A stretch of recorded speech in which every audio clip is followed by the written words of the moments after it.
Ngaina ekomi munisa lolenge na biso ya bandikape yango nalingi na yemba na nzembo.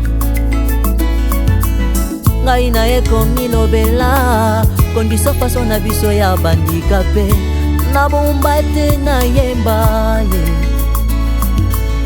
Handicapé aza moto yo, aza moto yo, aza iti.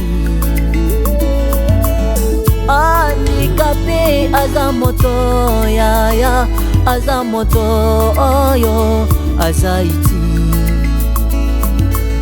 Lele koma na ba famille ba koma na bango seko kabola soki baboti mwane. La mendicité à outrance est devenue une profession pour les personnes vivant avec handicap. La plupart des femmes handicapées vivent de la prostitution. Est-ce que le handicap est une fatalité? Pour que ces personnes se lancent dans ce genre de pratiques qui n'honorent pas la dignité humaine. Est-ce que les personnes vivant avec handicap sont des sous-êtres humains?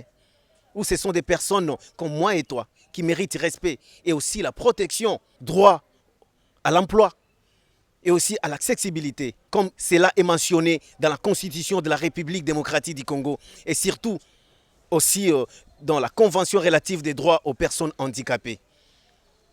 Chers téléspectateurs de Héritage Télévision, bienvenue dans votre émission Handicapés et Expertise. Cette émission qui fait la promotion des personnes vivant avec handicap et qui éveille aussi la conscience des personnes handicapées pour qu'ils revendiquent leurs droits conformément aux lois de la République. Mesdames, mesdemoiselles et messieurs, je vous dis encore bienvenue.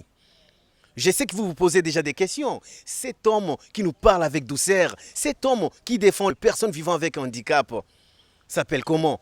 Je m'appelle tout simplement King Sabiti. Je suis l'assistant social reconnu par les institutions internationales. Je vous dis encore bienvenue dans votre émission Handicapés et Expertise. Nous avons parcouru la ville de Kinshasa à la recherche de cet homme. Cet homme, c'est une personne vivant avec handicap. Il est à la tête d'une entreprise qui fabrique le vélo pour les handicapés moteurs, qu'on appelle tricycle. Cet homme, il est le président fondateur de la Fondation Mboyo. Avec M. Mboyo, aujourd'hui, on va parler de tout sauf rien concernant les personnes vivant avec handicap. Comment est-ce que M. Mboyo a commencé? Pourquoi M. Mboyo a distingué? Pourquoi M. Mboyo, il est ce qu'il est aujourd'hui?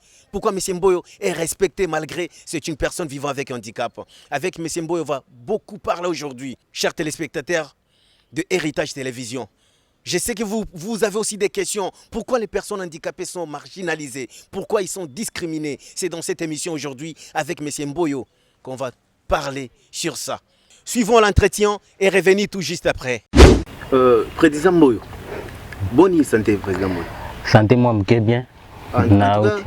Président Mboyo, namoni to tamboli trop na ville Kinshasa pour na koluka président Mboyo oya yebani et pas ya handicapé par rapport à ba œuvre oya salaka.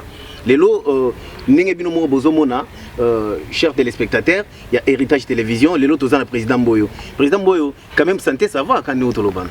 Maretu moi ba mikakata nezala ki na ba conjoncture mboka ndo kende me na ngolo nzambe toza siko sava. OK, merci beaucoup. Président Mboyo, mutuna biso libosé za boy. Bato bazo mituna babi la plupart bato bazo lobano président Mboyo ko sakazala handicapé té. Comme tout na biso libosé ça, est-ce que au botama handicapé to au sala accident pour comment handicapé? Bon, ngai handicapé na ngai eza ya accident normalement mais eza ba taille belé. Na sala accident depuis 1988. Donc il a handicap na na umeli nango na dai na age muke tindenge na évoluer bon. Et Zala toujours na Kinshasa ou bien Zala qui na province na sala ki accident na province biso to Zala ki ba oyo to Zala ki na kaisi na province na biso Équateur ba yebi yango to za bato to série marché moko ya perroquet Zalaka ezalaka marché moko bo ba yebi na époque wana ba yebi yango ba ne 85 ba 89 ba temps wana marché wana Zalaka biso to Zalaka ba oyo to bandaka ku kendaka na ba intérieur ya mbandaka bokebu bosombi ba perroquet boye nango botekeli ba cheteur ba kutaba kini ba oya awa na Équateur botekeli bango ba kenango ba kusomba mais c'était un jour moko ezalaki tozalaki na ba perroquet zo kufwa biloka kolezo zalate alors na ala ko matandite mbila ka esprit ke na mataki na luki bango ba mbila bandete ba mbila po ba liande na ala ko kweya na ko sala accident na basende ko banda ya handicap na ngai wana donc depuis 89. Donc depuis 89 aux personnes vivant avec handicap. En tout cas, mais président Boy, et ça la condamné nini. Et ça la condamné pour la première fois dans Baïbiso donc aux un problème na bassin au tambola normalement tendingé pendant tambola avant au centre andeni na kata moté. Et ça la souci makasi. Et ça qui na souci makasi mais dans les débits likambote za passé.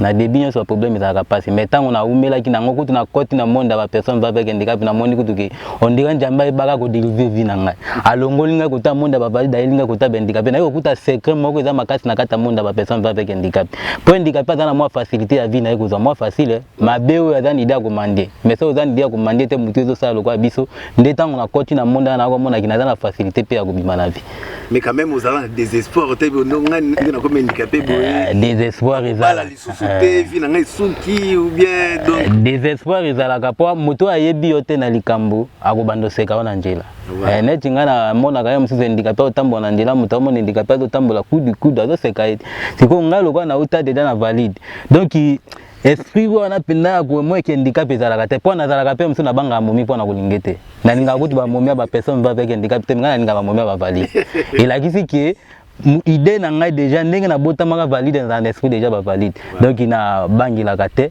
na zalaka pe esprit handicapé ya komandie te esprit penda handicapé ki aluka ya on a biso ki na bi njamba bwakanga na monde ya ba personne va avec handicap asalanga bien na sentir lokwa na monde moko za pe facilité pour na kozona vie mais na moni on dirait na monde handicapé aux handicapés oyebani makasi oyebani penda parce que partout sur l'équipe tout ni handicapé so fondation boyo parce qu'on a tout na mutu na biso eza boye idée na ya kosala fondation boyo e uta wapi idée na ngai ya fondation boyo eza na ndeko na ngai pauvre Vitar esika za molimo nefanda na kimia akufa ndeko na ngai moko azali mutu ya ba Congo yeta nga na bandaki idée wana ya kosala atelier pona ko fabriquer vélo tricycle to banda oluka na biso komba kotia tokotia ngo nini idée ngo fondation ekozala nini ayebisinga bi mais yo ba yeba déjà na ba principe kuno sala ba réparation ba vélo sala makamba vélo cette unité za la fondation Mboyo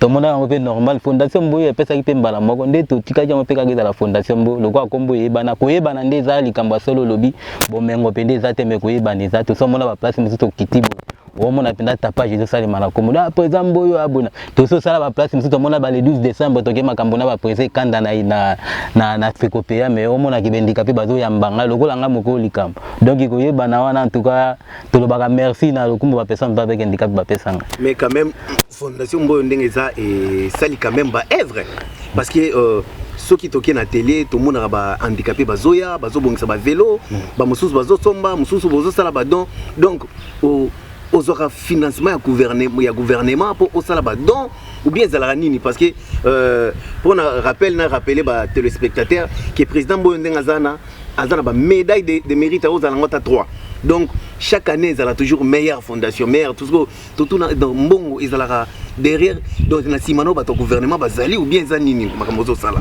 te ndeko kingi musala no soteza ya kolinga kolinga nino musala nde moteza volonté na koloba te ki mboka na ngai pesa ngai eloko moko te na pe na ba diplôme musu na zoa musu na kolakisa ngo mona ba diplôme na zoa lokumu wana nde sala lokato zo meto zoa nino mbando moko ya tie ba pesa yo do moko boye to nini te neto zabu to lelaka to za na espace biso na ngai pe na lobaka base na ngai ata bomengo nyonso to ezala te mituka ba kambo mnene za te me na lelaka pe na nde to zala ta na espace na biso lopango na biso musalo ngana garda quand même ba personne avec handicap bazala na kati wana moi handicapé mususu bazo tambolaka na njela bazo sengaka banini ngana za na bezo kolakisa bango bulo pe ona sala lakisa bango ba bulo bazali mais oko mona ki oza na place eza base ya yo moko te misusu salisi bango lo musala lobi na ndele babimi na bango bato mandie talaka vie pesa passe oko pesa bango pe chaque jour te pas biso tozaka mbongo chaque jour te tozande na ba idée mais mbongo yaka na ngosima nde tout mona kaki ceux qui ont un espace moko qui gouvernement na biso to la repesa biso ka espace ceux qui pesi biso ka lupango moko sombeli fondation Mboyo alors to reformer ba handicapé pour ça na biso la ka handicapé ba lumba ba mandani ba mandaka ba ipa na biso to la kisabango musalo nga na yebi ponga na nyalo bana ba bien ki o njamba pesa nga iza ya kusomba te bato muso ba benga nga en tout cas ba mbote belé ba benga nga ingénieur Mboyo misu bakanisaka naza ba licencié naza ba diplôme moko danger mais okenga na tona ba diplôme danger te zaka métier pinda njamba pesa nde yango na pratika yango na koma kosala bato misu omona ke même ba licencié ba oyepa na ba luka musali pananga likambo soma kokama omona ba licencié to ya to kota musala na fondation boyo donc eza eloko moko epesa mela likabo na loko epesa mela ngape na na pesa yango na bandeko na ngaba handicapé ki mutu so bénéficier mais loko bomaka biso zaka poto za na lupango te. Merci, chers téléspectateurs. Bon, lundi, n'est président Boyo Autoloba.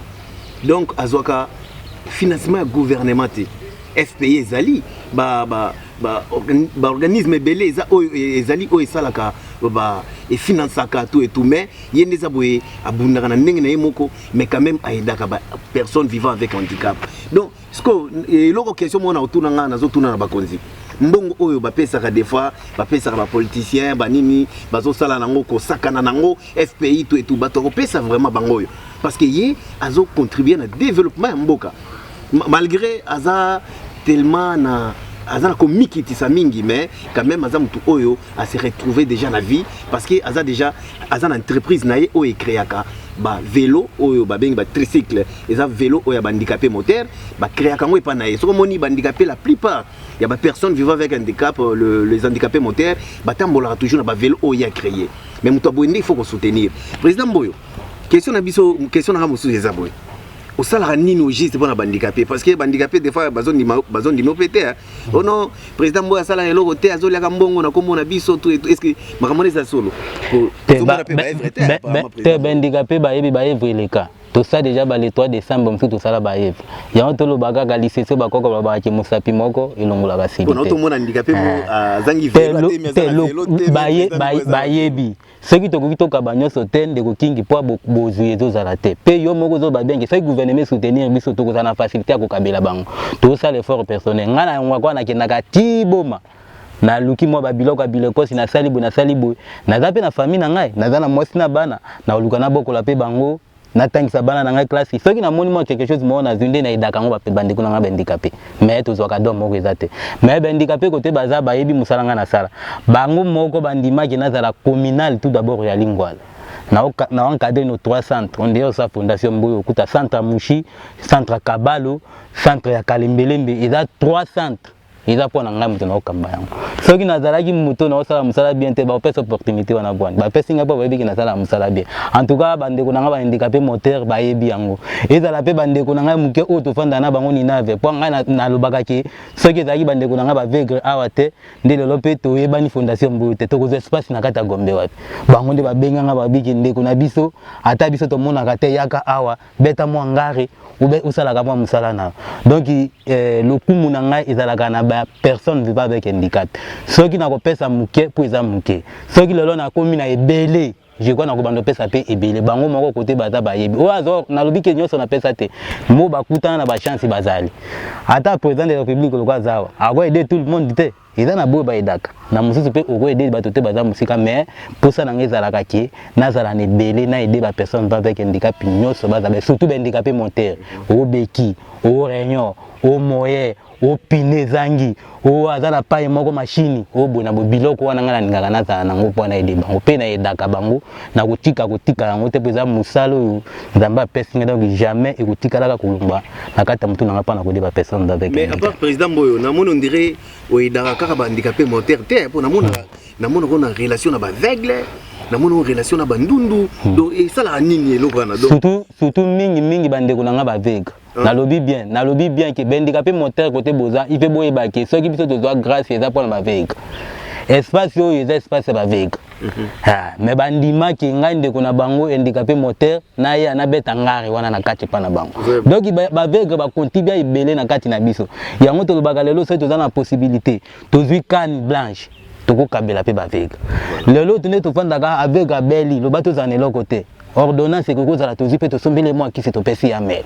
donc il to ko bossa na bande ko na biso ba vegrete donc ngai souci na ngande ko kingi na lobi ke bozu e ozala muke so ke ze belé ezala ba vegre ezala ba handicapé moteur bande ko na nga bandundu mutu nyonso tout aza et même pe ba valide bazana ba souffrance ba misi tokuta bango mona utaki ba kota ba province aye azozanga même transport kazonga ngana sasala yango tozana mbongo topesi to bifuta billet zonga ko utaki to sala ka yango donc bozweza lebele to kopona na biso te mais base ils ont handicapé moteur. Mais président Mboyo, handicapé bazolo ba mingi ono président Mboyo ba vélo ne za la cher surtout ni vélo par président Mboyo $1000, $1500, $900 donc poni ba vélo oyo zo sala pona ba personne handicapé mozo chango lu cher. Deko king ba vélo to tue a primo réseau kokana, c'est leur dépense biso to salela. Yango to lo baka ke to zala na don. Ceux qui to zo biloko monsieur za la gratuit. Ko tel mi sa vélo trifique ni mo moni mo bimbeza grand problème. Aux 8 yo sombi bobando charger bazelo bokoti fi moto na kata full botumbi tiyo wana boluki ko sala formir wana na bandeko tozo sala na bango nombre bazana moto na moto pa futa manata wana o musala nizo salem bokoti côté ba machine nango bokoti côté ba montage bozi ba rien ezana biloko ebele ou ezo dépenser pas ko rassembler vélo mobimbo mona ninge temi wana mais logo eza musala biso tolinga eza pe musala passe jamais ko teka ngo ba teka mikate na ngo bato malewa leo na lobité oko sala vélo lolo ndeko kingo ko sala vélo lolo po teka nga 4 ans. Oh. Après 4 ans, après 2 ans, après une année, 2 ans, 3 ans, vélo était comme raté. Il y a un peu de temps qu'on a pris mon bien. Tout est qu'on a pris bien. Ça côté qui autour bande que l'on est handicapé et peut-être bah vélo ou ceux qui montent à l'an a besoin qui a moteur. Exemple à sombi moto na Jakarta. Biso moto ko ça des fois moto Jakarta yé moto tout d'abord à $800. C'est pour ça que $800. Bo sali devis à ko ça la chasser bo panjango na sima bo sala bobo tcha ba pine ba kati et comme déjà ba $1000 et quelques. Les logo za $1000 et quelques ils ala yango mais vélo trifique biso to sala ka ils en ont na ba prix ba $1000. Te bon $1000 handicapé ko ndo zavi. To sai pour te aider bango to comme ba $1000 handicapé ko donner. Chers téléspectateurs, vous comprendrez quand même les ambiance émission président Mboyo lobi atira vélo na isa $1000.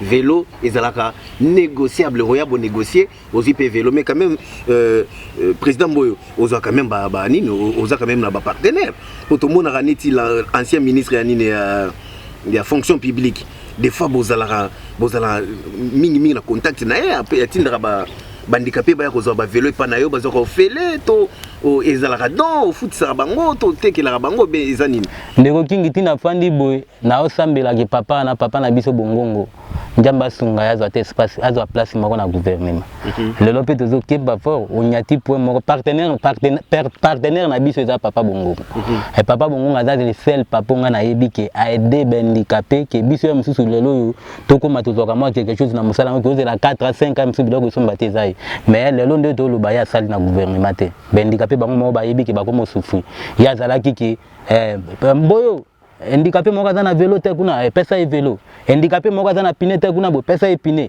to komaka na papier ti omona toke to quelque chose mais siko azu sala te yango to olelaki na ba gouvernement ye baza na mitema ta loka ba papa bongongo wana c'est aussi bato aboye baza 5 6 bazo de handicapé na yebi ke ndeko king handicapé ba ko évoluer pe handicapé ba ko sala bien mitema na net ba papa wana c'est baza ki ata 5 personnes papa na kabandeko alikata na TVT ngasa mona moto ayo somba beki kaka ya $50 to beki ya $40 to beki ya $30 tal aye bazo image pour pesa mon mais papa na kaba biloko pona ba personne va avec handicap to kotanga même nombre te soko lobine ke to benga caméra to ça linga ta ko linga te yango to lobiki bato aboso ki bazala ki ata 5 en tout cas biso ba personne va avec handicap dépasse ici na mboka mais to zala kana biso na partenaire te mais lelo lo kwazo ça na gouvernement te nde to lo baboy na olela kutina zo ta partenaire. OK. Yeah. Merci président Mboyo.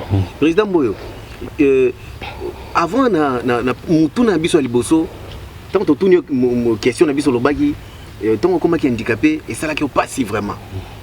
Mais tant que comme dans monde handicapé on comprendre que cause dans monde handicapé ils ont dirait nzambe mutatinda ki o comme handicapé.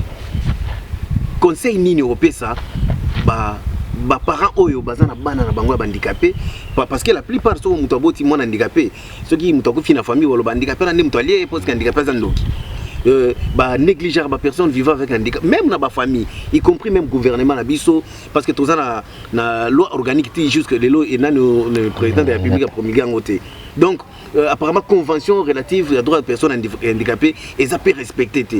Le gouvernement peut attiquer les handicapés, qui par bangote, attiquer bango dans la rue, bazo la mendicité, tout et tout. Conseil ni au pesa ba parents oyo, ba boti bana handicapé.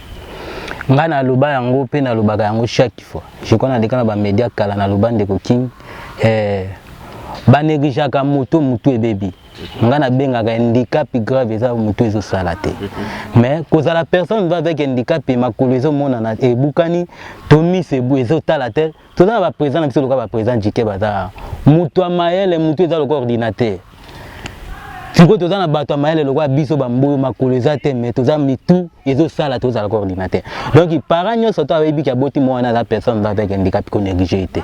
Tu es ata toze belé te menga na yebi moko na kotanga boyo ba bonga na kata ba famille na bango ba eda pe bande kuna bango bazaki ba valide ba personne avec handicap bazebe et utaka mingi na ba famille ba sala ka négligence moko au moins na para moko ba boti ba ne ba 6 moko za personne avec handicap na classe azo kotisa ka bo 5 ba kenda classe azo kuna komona ko produire rien surtout biso ba papa mingi ba négligence pas papa maman kuta za kana souci ya 9 mois mais maka mois ni na ebe bela ba maman ba mile ba regeta mingi mona iko mile la na mois na ya tata ndenge ni mais il fait biso ba para to linga ka bango tango bino bo lingi bo kotisi e classe bozo lukela ta to no tika ta place métier moko boy ya maison moko ta ya couture aye bata métier moko boy aye ba to ko tongisa aye ba ki cordonnerie aye belo ko surtout ya na suka na ye akobota mbuma malamu yango na lobi ke ezalaka ba négligence tout ba parents handicapé eza maladie.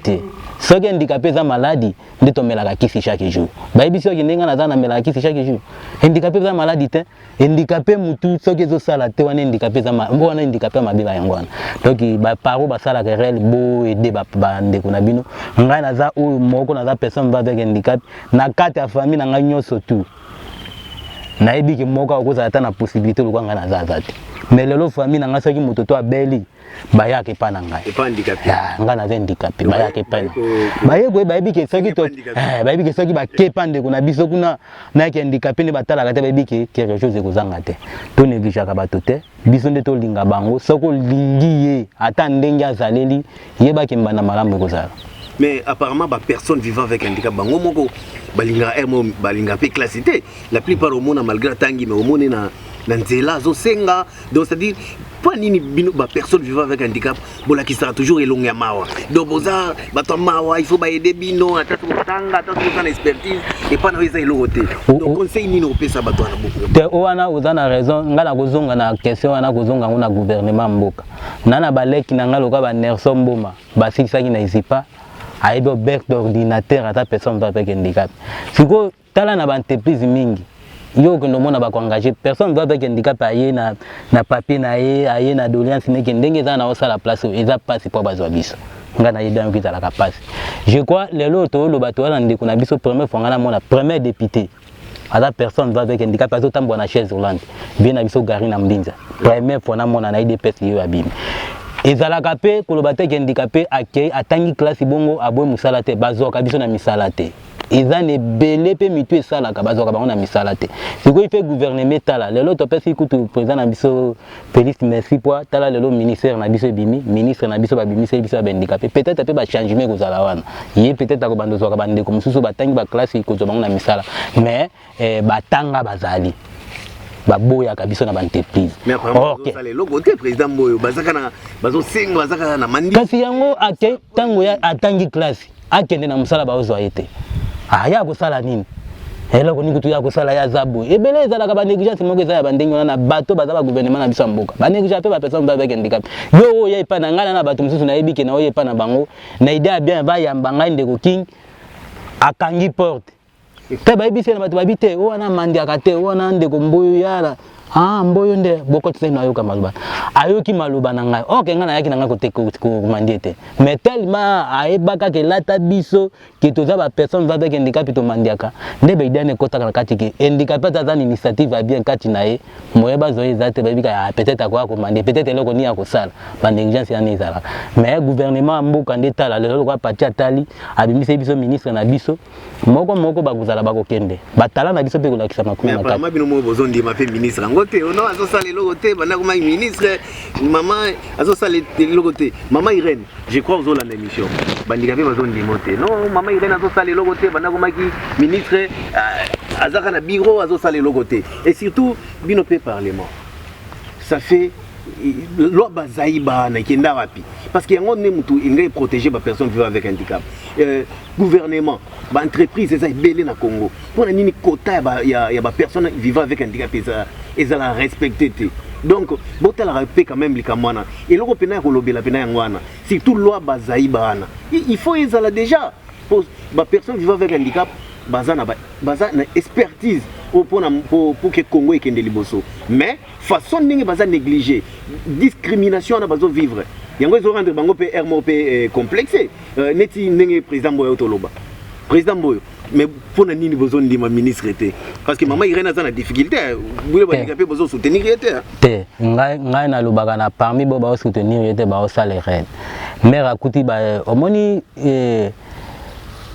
bilango babando lona yango sikoyo pour abo bando bolia yango eza pas fini il fait ba personne va avec ba personne va avec handicap pas comprendre yango maman a ba difficulté za grave ministère ni da ministère eza lelo ibandi lelo alors bozuza na kati wana te izaka ka o bazana ba idée bozo pese pas maman ngana na mikana musuna sa koma déjà pas na ekuna mais tozo patient kaka tebiki ikozala pe bien mais kolobaki bo bazo ndima ete bazo ningaka oyelelo ye batie maboko na poche ba pesi yote ya il faut zala na mutu esala ozala na ba idée ozana ngo epa na ete bongo ngonde akuti kaka na ministère efandi waza kwanga bando kabila biso bendika pe ko kabila ba idée ndezalo biso to koya na ngo epa na ye ya komona ke bidane eza bien yozo soutenir bendika pe azo mona ke oyo soki baselo quelque chose bendika pe na simani bakobika nde wana ko ede siko yo mutu zana esprit kaka ke osengaka na njela bakamatika mbongo bapesi yo ole esili si soko melaka bagene ko mela bagene esili ozongi na njela na prince kuna siko mbongo ngo basapesa ki yolo kono sali nango